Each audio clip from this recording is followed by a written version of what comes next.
Hi guys, this is Ronnie from The Alchemist, and this is a very short and sweet version of the Tubular bind-off tutorial for a sock cuff. It's my favorite go-to bind-off for toe-up socks, resulting in a very pretty and very stretchy bind-off. First step is we are going to measure out just enough yarn to do this bind-off. This is a sewn bind-off, so we need the darning needle and we need an openable little stitch marker. I like to use the bulb and just the scissors.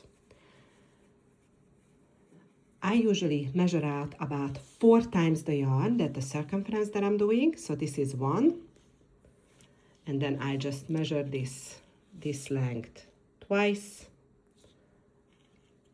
and 3-4 times. That should be enough with a little extra left over.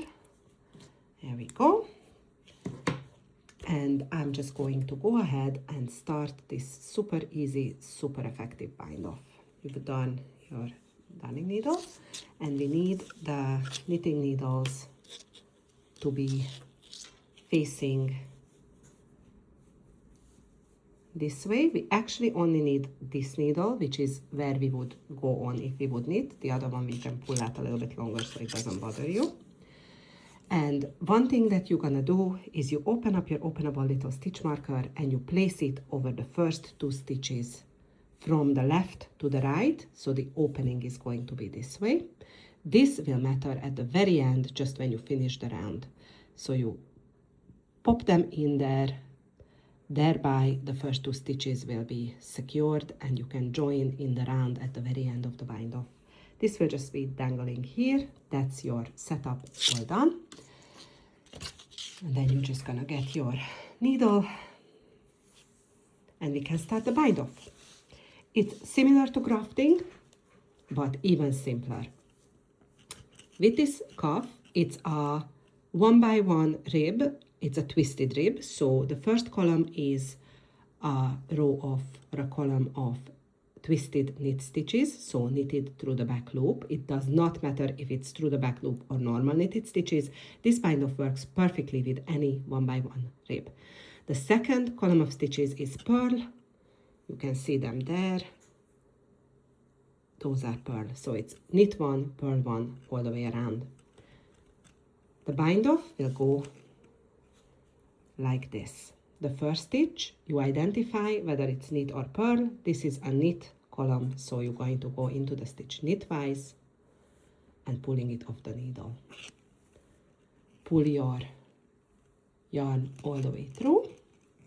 The second stitch you completely skip and you're going to go into the third stitch, which is again a knit column, and you're going to go through it purlwise and leave it on the needle. Obviously you're gonna leave it on because there is another stitch in front of it, so there is no chance you can pull it off.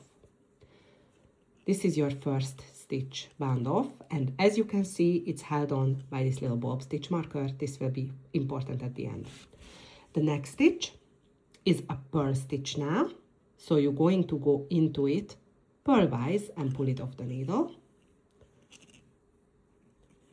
Now, once again, you're going to skip the first stitch that's remaining on the needle, and we are going to work into the second one, but we're going to have to go into it knitwise. However, we're not going to do it this way, because then we would end up with the yarn in front of the stitch. We don't want that, because that wouldn't be pretty. Instead, we are going to go through in between these 2 stitches first. You can just pull through the entire yarn if that makes it easier, and then you're gonna go through that stitch knitwise and just pull all the yarn through. This bind-off gets easier as you go on because your yarn tail will get shorter. That's the first 2 stitches bound off, and these are just gonna be tangled here because at the very end, when we go all the way around, we're going to have to just one last time work these stitches to finish our round. So just forget about the stitch marker now. This is what we're gonna repeat all the way around. We have a knit column, we go into it knitwise and pull it off. Skip the next stitch and go into the next knit stitch purlwise and leave it on. and that you don't end up putting it on the needle. The next stitch is a purl, so you go through it purlwise and take it off. Skip the first stitch and go into the second stitch knitwise, so you have to go from the back to the front first. I will show you a quicker method to that in a minute, and then you go through it knitwise and leave it on. This is the entirety of the cast on. This is what we're gonna do all the way around. I'm gonna show you it in a more speedy manner. So, knit off, purl on. You see, I didn't even bother pulling it through one by one. I'm just doing it once.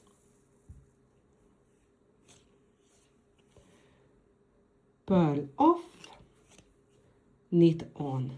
And I just go from the back to the front and then to the back again. You can do it in one step. So I just wanted to show you how it's done when you have lots of practice. That's it. The stitches will look like they go around continuously, forming a little tube, hence the name Tubular. It's really pretty and it's really, really stretchy.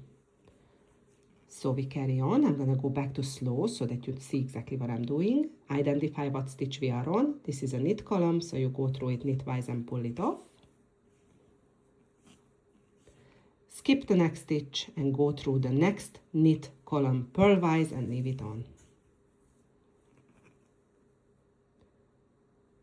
This is a purl column, so you go through it purlwise and take it off.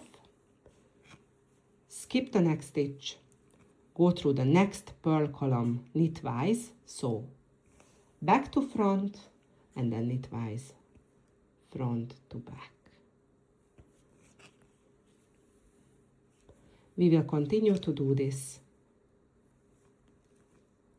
all the way around the entirety of the cuff,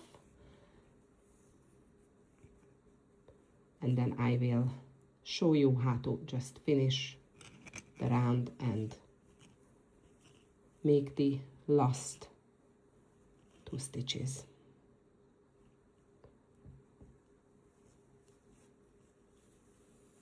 So at this point I'm going to speed up the video to show you how to go all the way around.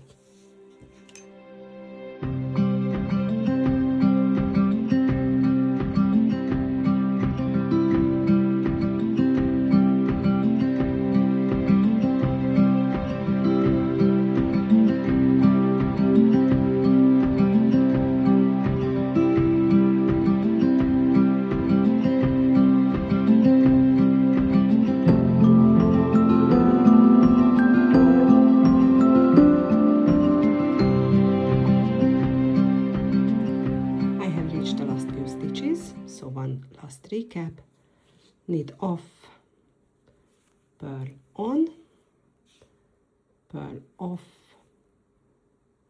knit on, and we now have the last 2 stitches on the needle and 2 more stitches on the little bulb stitch marker.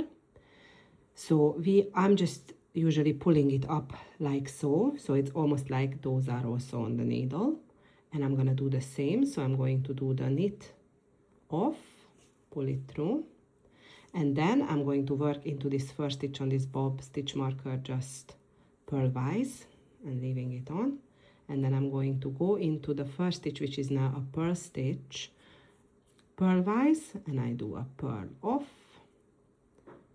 That's me done with the knitting needle, and then on the bob stitch marker into the second stitch I just have to do the last little knit on, so I go in between the 2 stitches on the bob stitch marker from the back to the front, and then I'm going to go into that last stitch knitwise from the front to the back, and that is it, done. Now I can open the stitch marker and completely remove it because all the stitches are completely secured.